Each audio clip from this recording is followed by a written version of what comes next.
ಹೇಳ್ಬೋದು. ಇಲ್ಲಿ ಯಶ್ ನಮ್ಗೆ ಹೇಳ್ಕೊಟ್ಟಿರೋದು ಇದೇ ಪಾಠ. ಅವ್ನು ಇವತ್ತು ಅಷ್ಟು ದೂರ ಹೋಗಿದ್ದಾನೆ, ನನ್ನ ಮಗ ಅಂತ ಹೇಳ್ತಿಲ್ಲ, ಅವ್ನು ನಮಗೆ ಮನೇಲಿ ಒಂದು ಇನ್ಸ್ಟಿಟ್ಯೂಟ್ ಮಾಡಿ ಹೋಗ್ಬಿಟ್ಟಿದ್ದಾನೆ. ಅವನು ಅಲ್ಲಿದ್ರೂ ನಮ್ಮ ಮನೇಲಿ ನಮಗೆಲ್ಲ ನಾವು ಕೆಲವು ವಿಷಯ ಅವ್ನಿಗೆ ಹೇಳ್ಬೋದು, ನಮ್ಮ ಮನೇಲಿ ಅಂಥ ವಿಷಯನೇ ಮಾತಾಡೋದು, ನಾವು ಬೇರೆ ಹೊಗಳಿಕೆ ಅದೆಲ್ಲ ಮಾತಾಡೋದೇ ಇಲ್ಲ. ಏನಾರು ಆಗುತ್ತೆ ಮುಂದೆ ಅಂದಾಗ ಅದನ್ನು ಅವ್ನು ನಮ್ಗೆ ಹೇಳ್ತಾನೆ, ನಾವು ಅವ್ನಿಗೆ ಹೇಳ್ತೀವಿ. ಇಬ್ಬರು ಈಗ ನಿಮ್ಗೆ ಅನಿಸ್ಬೋದು ಇದೇನು ಮಗನ ಹಿಂಗೆ ಹೇಳ್ತಾರೆ ಅಂತ, ಅವ್ನು ನಮಗೂ ಹಂಗೆ ಹೇಳ್ತಾನೆ. ಯಾರಾದರೆ ನಮ್ಮ ಸಿನಿಮಾ ಕೆಲಸ ಮಾಡಬೇಕಮ್ಮ, ನೀನು ಹೇಳಿದೆ ಅಂದ್ಬಿಟ್ಟು ನೀನು ಹೇಳಿ ಸಿನಿಮಾ ಮಾಡಲಾ ಅಂತೆಲ್ಲ ಬೈದಿದ್ದಾನೆ. ತುಂಬ ಸರಿ ಬೈಸ್ಕೊಂಡಿದ್ದೆ, ಅದಕ್ಕೆ ನನಗೆ ಪ್ರಾಕ್ಟೀಸ್ ಆಗಿಬಿಟ್ಟಿದೆ. ಅಂದರೆ ಆ ತಪ್ಪು ಮಾಡಿ ಅದರಿಂದ ನಾನು ತಪ್ಪುಗಳಾಗಿದೆ, ನಾನು ಹೇಳಿ ಮುಂಚೆ ಎಲ್ಲ ಸ್ಟಾರ್ಟಿಂಗಲ್ಲಿ, ಅದರಿಂದ ನಾನು ಏನು ಹೇಳೋಕ್ಕೋಗಿಲ್ಲ. ಬಟ್ ಈಗ ಅವನು ಕಲ್ತ್ಕೊಂಡು ಎಲ್ಲ ಚೆನ್ನಾಗಿ ಮಾಡ್ಕೊಂಡು ಹೋಗ್ತಾ ಇದ್ದಾನೆ. ಹಂಗಾಗಿ ನಾವು ಏನು ಮಾಡ್ತೀವಿ ಅದನ್ನ ಭಯಭಕ್ತಿಯಾಗಿ ಮಾಡಬೇಕು. ಆಮೇಲೆ ನಮ್ಮ ಸೊಸೆನೂ ಸ್ಟಾರು, ಅವಳು ತುಂಬ ಹೆಸರು ಮಾಡಿದ್ದಾಳೆ, ಒಳ್ಳೊಳ್ಳೆ ಸಿನಿಮಾ ಕೊಟ್ಟಿದ್ದಾಳೆ. ಎಲ್ಲೋ ಒಂದು ಕಡೆ ಅವಳಿಗೆ ಕೆಟ್ಟ ಹೆಸರು ಬರಬಾರ್ದು, ನಿಮ್ಮ ಅತ್ತೆ ನೋಡಿ ಎಂಥ ಪಿಕ್ಚರ್ ಮಾಡಿದರು, ನಿಮ್ಮ ಅತ್ತೆಗೆ ಆ ಥರ ಎಲ್ಲ ಅಂದೇ ಅಂತಾರೆ ಜನ. ಒಳ್ಳೇದು ಮಾಡಿದ್ರೆ ಹೇಳೋದಕ್ಕಿಂತ ಕೆಟ್ಟದ್ದು ಬೇಗ ರೀಚ್ ಆಗುತ್ತೆ. ಹಾಗಾಗಿ ನಾವು ಇದನ್ನು ಒಂದು ಸೀಕ್ರೆಟಾಗಿ ಮಾಡಿದ್ಬಿಟ್ರೆ ಆಮೇಲೆ ಎಲ್ಲೂ ನನಗೆ ಅವನ ಹೆಸರು ಯಾಕೆ ಹೇಳಲ್ಲ ಅಂದರೆ, ನೋಡ್ದ ಅವನಿಗೆ ಇಷ್ಟ ಆಗಲ್ಲ ಅದು. ನೀವು ಕೆಲಸ ಮಾಡಿದ್ರೆ ಜನ ಕೊಡ್ತಾರೆ ರಿಸಲ್ಟು, ನನ್ನ ಹೆಸ್ರು ಯಾಕೆ ಯೂಸ್ ಮಾಡ್ಕೊತೀರಾ, ಬೇರೆಯವ್ರಿಗೆ ಹೇಳೋದು ಬೇರೆ ನಿಂಗೆ ಹೇಳೋದು ಬೇರೆ ನಮ್ಮ ಅಂತಲೇ, ನೀನು ಅಲ್ಲದ್ರೆ ಆರಾಮಾಗಿ ಮನೇಲಿರೋ, ನಿನ್ಗೆ ಯಾಕೆ ಬೇಕಿದು ಅಂತಲೇ ಹೇಳ್ತಾರೆ. ನಿಜ, ಯಾಕಂದರೆ ಪ್ರತಿಯೊಬ್ಬ ಗಂಡು ಮಗಂಗೆ ಏನನ್ಸುತ್ತೆ ಅಂದರೆ, ಮುಂಚಿಂದನೂ ನಾವು ನೋಡ್ಕೊಂಡು ಬಂದಿರ್ತೀವಿ ನಮ್ಮ ತಾಯಿ ಎಷ್ಟು ಕಷ್ಟಪಟ್ಟಿರ್ತಾರೆ. ಈಗ ನಮ್ಮನ್ನು ಬೆಳೆಸೋದ್ರಿಂದ ಹಿಡಿದು, ನಮ್ಮನ್ನೊಂದು ನಮ್ಮ ಕಾಲ ಮೇಲೆ ನಿಲ್ಲಿಸೋದ್ರಿಂದ ಹಿಡಿದು, ಮನೇಲಿ ಎಷ್ಟು ದುಡಿತಾರೆ ಅದೆಲ್ಲ ನೋಡಿರ್ತಾರೆ. ಅವಾಗ ಏನನ್ಸುತ್ತೆ ಮಕ್ಕಳಿಗೆ, ಹೆಣ್ಮಕ್ಳಿಗೆ, ಅಮ್ಮ ಈಗಾದರೂ ಚೆನ್ನಾಗಿರಬೇಕು, ನಾನು ದುಡಿತಾ ಇದ್ದೀನಿ, ಈಗ ಅಮ್ಮನ ನಾನು ಚೆನ್ನಾಗಿ ನೋಡ್ಕೋಬೇಕು, ಅಮ್ಮನ ಚೆನ್ನಾಗಿಡಬೇಕು ಅಂತ. ಅವಾಗಿಂಥ ಮಾತು ಬರುತ್ತೆ, ಯಾಕಮ್ಮ ಬೇಕು ನಿನಗೆ, ಸುಮ್ಮನೆ ಯಾಕಮ್ಮ ಇದೆಲ್ಲ ಟೆನ್ಷನ್ನು, ಪ್ರೊಡ್ಯೂಸರ್ ಆಗೋದಷ್ಟು ಈಸಿ ಅಲ್ಲಮ್ಮ, ಸುಮ್ಮನೆ ಇದ್ಬಿಡು ಬೇಡ ಅನ್ನೋ ಮಾತುಗಳು ಬಹುಶಃ ಯಶಿಂದನೂ ಕೂಡ ಬಂದಿರ್ಬೋದು. ಅದು ಪ್ರೀತಿಯಿಂದ, ಅದು ನಿಮ್ಮ ಮೇಲಿರುವಂಥ ಕಾಳಜಿಯಿಂದ ಇದ್ದಿರ್ಬೋದು. ಎಲ್ಲ ಥರದಲ್ಲೂ ಹೇಳ್ತಾನೆ ಅವನು, ಎಲ್ರಿಗೂ ಹೇಳ್ತಾನೆ. ಬಟ್ ಅವ್ರ ಟೀಮಲ್ಲಿ ಯಾರಾದರೂ ಕೆಲಸ ಮಾಡ್ತೀನಿ ಅಂದಾಗಲೂ ಅವನು ಬೇರೆಯವ್ರಿಗೆ ಬುದ್ಧಿ ಹೇಳ್ತಿದ್ದು ಕೇಳಿಸ್ಕೊಂಡಿದ್ದೀನಿ. ನನಗೂ ಅಂಥದ್ದು ಮಾಡು ಇಂಥದ್ದು ಮಾಡು ಅಂದಾಗೆಲ್ಲ ಅಮ್ಮ ನಿನಗೇನಮ್ಮ ಗೊತ್ತು ಸಿನಿಮಾ ಬಗ್ಗೆ, ನೀನು ನನಗೆ ಸಿನಿಮಾ ಬಗ್ಗೆ ಹೇಳಕ್ಕೆ ಬರಬೇಡ, ನೀನು ಬೇರೆದ್ರ ಬಗ್ಗೆ ನೀನು ಹೇಳುವಾಗ ನಾನು ಕೇಳ್ತೀನಲ್ವ, ಹಂಗೆ ನೀನು ಸಿನಿಮಾ ಬಗ್ಗೆ ನಾನು ಹೇಳಿದ್ರೆ ನೀನು ಕೇಳಬೇಕು ಅಂತ. ಅವನಿಗೆ ಗೊತ್ತಿಲ್ಲ ನಾನು ಪ್ರೊಡ್ಯೂಸರ್. ಈಗ ನೀವು ಹೇಳ್ಬೋದು ಸಿನಿಮಾ ಬಗ್ಗೆ, ನನಗೇನು ಗೊತ್ತಿಲ್ಲ, ಈಗ ಹೇಳಕ್ಕೂ ಅವ್ನು ಲೆಜೆಂಡ್, ಅವನಿಗೆ ಆಗ್ಬೇಕಂದ್ರೆ you are the producer, star ಹಾಕುವಂತ ಪ್ರೊಡ್ಯೂಸರ್. ಈಗ ನೀವು ಅನ್ನದಾತ್ರ, ಈಗ ನೀವು ಅಷ್ಟೆಲ್ಲ ನಾನು ಅನ್ಕೊಳ್ಳೋದು ಇಲ್ಲ. ನನ್ನ ಅಣ್ಣವ್ರು ಫಾಲೋ ಮಾಡೋದು, ಇರ್ಬೋದೇನೋ. ನಾವೆಲ್ಲ ಒಂದು ಸಿನಿಮಾ ಮಾಡಿ ನಿಲ್ಲಿಸಿ ನಮ್ಮ ಟೀಮ್ಗೆಲ್ಲ ನಾವು ಒಂದು ನಮಗೆ ಅದು ನಮ್ಮನೆ ಸಿನಿಮಾ ಅಂತಲೇ ನಮ್ಮ ಹುಡುಗರು ಮಾಡಿದ್ದಾರೆ. ಯಾರು ನನಗೆ ಒಂದಿನಕ್ಕೂ ಅಮ್ಮಂಗೆ ಏನು ಕಷ್ಟ ಕೊಡಬಾರ್ದು ಅಂತಲೇ ಮಾಡಿದ್ದಾರೆ, ಅದು ನಮ್ಮ ಪುಣ್ಯ. ಬಟ್ ಎಲ್ರಿಗೂ ಸಿಗಬೇಕಲ್ಲ ಅಂತ ಟೀಮು. ಬಟ್ ನಾನು ಸ್ಟ್ರಿಕ್ಟಾಗಿ ಹೇಳಿದ್ದೆ ಮುಂಚೆನೆ, ಅಂದರೆ ನಮ್ಮ ಡೈರೆಕ್ಟರ್ ಹತ್ರ ಎಲ್ಲ ಹೇಳ್ಬಿಟ್ಟಿದ್ದೆ, ಗೊತ್ತಲ್ಲಪ್ಪ ಬಾಸ್ ಹೆಂಗೆ ಅಂತ, ನಿನಗೆ ಕೆಲಸ ಕೊಡ್ತಿದ್ದೀನಿ ಅಂದರೆ. ಅವರು ಅಷ್ಟೇ ಭಯಭಕ್ತಿ ಕೆಲಸ ಮಾಡೋರು, ಏನೇ ಮಾಡಬೇಕಾದ್ರೂ ನನಗೆ ಹೇಳೋರಮ್ಮ ಇದು ಬೇಡ ಇದು ಬೇಕು, ಆಮೇಲೆ ಇಂಥದ್ದೇನೋ ತೊಗೊಳ್ರಿ ಅಂದರೆ ನಾನೇನೋ ಬಿಡ್ರಿ ಅದು ಬಿಟ್ಟಾಕ್ರಿ ಇದು ತೊಗೊಳ್ರಿ ಅಂದರೆ ಅವ್ರು ಹೇಳೋರು, ಇಲ್ಲ ಇಲ್ಲ ಅಮ್ಮ ಹಂಗಾಗಲ್ಲ, ನಂಗೆ ಇದಿರಲಿ ಅಮ್ಮ ಅಂತ ಹೇಳೋರು. ಆಯ್ತಪ್ಪ ಅಂದರೆ ಅವರು ಎಷ್ಟು ಹೇಳ್ದಂಗೆ ನಂಗೆ ತಿಳಿಸಿ ಹೇಳೋರು. ಬಟ್ ಅವ್ರಿಗೂ ಆ ಭಯಭಕ್ತಿ ಇತ್ತು, ಅಣ್ಣವ್ರ ಮೇಲೆ ತುಂಬ ಭಯಭಕ್ತಿ, ನಮ್ಮ ಯಶ್ ಮೇಲೆ ಅವ್ರಿಗೆ. ಅಂದರೆ ಅವ್ರು ಆಮೇಲೆ ಯಶ್ ಮೇಲೆ ಇರೋದಕ್ಕಿಂತ ಅವರು ಇಂಡಸ್ಟ್ರಿಯಲ್ಲಿ ನಾನು ಮಾಡೋದ್ರಿಂದ ಅಣ್ಣವ್ರಿಗೆ ಮನೆಗೆಲ್ಲ ಕೆಟ್ಟ ಹೆಸರು ಬರಬಾರ್ದು ಅನ್ನೋ ಭಯವಾಗೇ ಮಾಡಿದ್ದಾರೆ. ಅದ್ರ ಜೊತೆಗೆ ಅವ್ರ ಸುತ್ತ ಟೀಮ್ ಹಂಗೆ ಕಟ್ಕೊಂಡ್ರು ಅವರು, ನಮ್ಮ ಡೈರೆಕ್ಟ್ರು.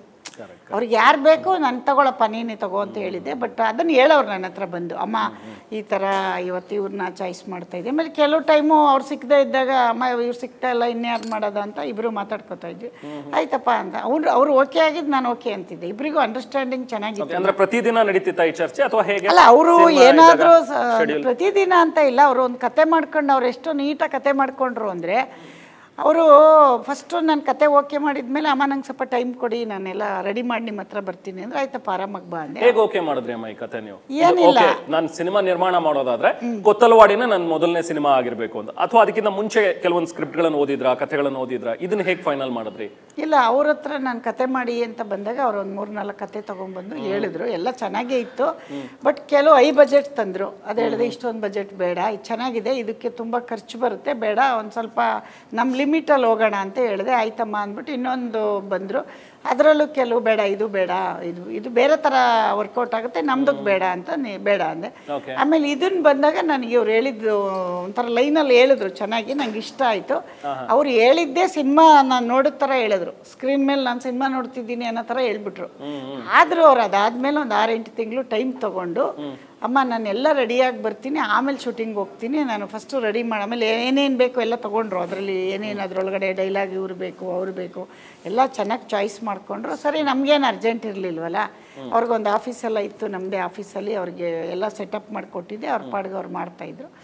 ಜೊತೆಗೆ ಶೂಟಿಂಗ್ ಶುರುವಾಗುವಾಗ ನಾನು ನೀವೇ ಮಾಡ್ಕೊಳ್ಳಿ ಅಂತ ಹೇಳಿದೆ. ಬಟ್ ಅವ್ರು ಹೇಳಿದ್ರು, ಇಲ್ಲಮ್ಮ ನೀವು ಅಪ್ಪಾಜಿಯವ್ರು ಬಂದು ಒಂದು ಪೂಜೆ ಮಾಡಿಕೊಡಿ ಅಂದರು. ನಾನು ಅಪ್ಪಾಜಿಯವ್ರು ಹೋಗಿ ಒಂದು ದೊಡ್ಡ ಗಣಪತಿ ದೇವಸ್ಥಾನದಲ್ಲಿ ಒಂದು ಚಿಕ್ಕದಾಗಿ ಒಂದು ಪೂಜೆ ಮಾಡಿದ್ರು. ಎಲ್ಲೂ ಯಾರಿಗೂ ಸೀಕ್ರೆಟ್ ಬಿಟ್ಕೊಡ್ಲಿಲ್ಲ, ಸುಮ್ಮನೆ ಸುದ್ದಿ ಆಗಿಬಿಡುತ್ತಲ್ವಾ ಅಂತ. ಆಮೇಲೆ ಅದನ್ನು ಮಾಡಿಕೊಟ್ಟ ಮೇಲೆ ಅವ್ರು ಶುರು ಮಾಡ್ಕೊಂಡು ಒಂದು ಡೇಟೆಲ್ಲ ಫಿಕ್ಸ್ ಮಾಡಿಕೊಂಡು ಆಮೇಲೆ ಅಲ್ಲ ಅದೇನು ಸ್ಕ್ರಿಪ್ಟ್ ಮಾಡೋಕ್ಕೆ ಮುಂಚೆ ಅದೊಂದು ಪೂಜೆ ಮಾಡಿಸ್ಕೊಂಡ್ರು ನಮ್ಮ ಕೈಯಲ್ಲಿ. ಮಾಡಿಸ್ಕೊಂಡು ಆದಮೇಲೆ ಆಮೇಲೆ ಅವ್ರು ಇನ್ನೊಂದು ಎಲ್ಲ ಟೀಮೆಲ್ಲ ಸೆಟ್ ಮಾಡಿಕೊಂಡು ಶೂಟಿಂಗ್ ಸ್ಟಾರ್ಟ್ ಮಾಡ್ಕೊಂಡು ಹೋದರು, ಎಲ್ಲ ಮಾಡಿದ್ರು.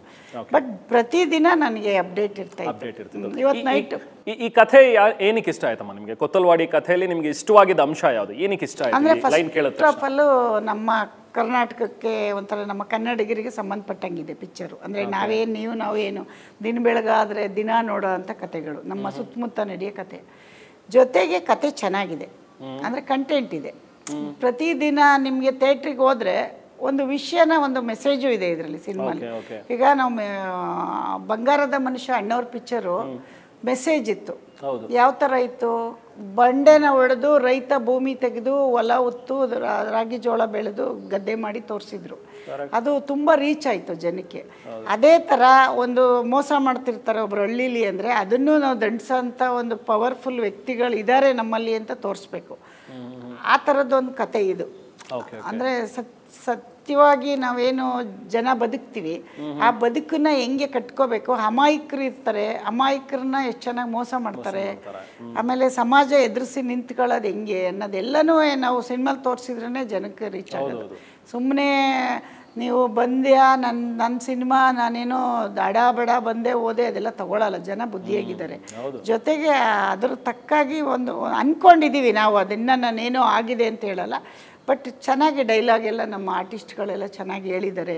ಬಟ್ ನನಗೆ ಒಂದ್ಸರಿ ನನ್ನ ಸಿನಿಮಾ ಅನ್ನಿಸ್ಲಿಲ್ಲ ಏನು. ಆಮೇಲೆ ಇವರು ಪಾತ್ರಗಳನ್ನ ಏನು ಮಾಡಿದ್ದಾರೆ, ಪ್ರತಿ ಪಾತ್ರಕ್ಕೂ ಇವಾಗ ಈಗೊಂದು ಪಾತ್ರ ಕೊಟ್ಟರೆ ಅದನ್ನೆಲ್ಲೋ ಮಧ್ಯದಲ್ಲೇ ಕಟ್ ಮಾಡಿಬಿಡ್ತಾರೆ ಕೆಲವು ಡೈರೆಕ್ಟರ್ಗಳು ನೋಡಿದ್ದೀನಿ. ಆದರೆ ನಮ್ಮ ಡೈರೆಕ್ಟ್ರನ್ನ ಹೊಗಳ್ತಿದ್ದೀನಿ ಅಂತೆಲ್ಲ ಮತ್ತೆ ಅನ್ಕೋಬಾರ್ದು ಮತ್ತು ಜನಗಳು ಅದನ್ನ ತಪ್ಪು ತಿಳ್ಕೊಬಾರ್ದು. ಬಟ್ ಆ ಪಾತ್ರನ ಈಗ ಸ್ಟಾರ್ಟ್ ಆಗಿದ್ದ ಪಾತ್ರನ ಕಡೆಗೆ ಅದೊಂದು ಎಂಡ್ ಕೊಟ್ಟಿದ್ದಾರೆ. ಎಲ್ಲ ಪಾತ್ರಕ್ಕೂ ಕೊಟ್ಟಿದ್ದಾರೆ, ಒಂದು ಚಿಕ್ಕ ಪಾತ್ರ ದೊಡ್ಡ ಪಾತ್ರ ಎಲ್ಲದಕ್ಕೂ ಕೊಟ್ಟಿದ್ದಾರೆ. ಅದು ಡೈರೆಕ್ಟ್ರೇ ಮಾಡೋ ಕೆಲಸ. ನಾವೇನೇ ಹೇಳ್ಬೋದು, ಸೆಟ್ಟಲ್ಲಿ ಡೈರೆಕ್ಟ್ರ್ ಕೆಲಸ ಅದನ್ನು ಮಾಡಿದ್ದಾರೆ ನಮ್ಮ ಡೈರೆಕ್ಟ್ರು.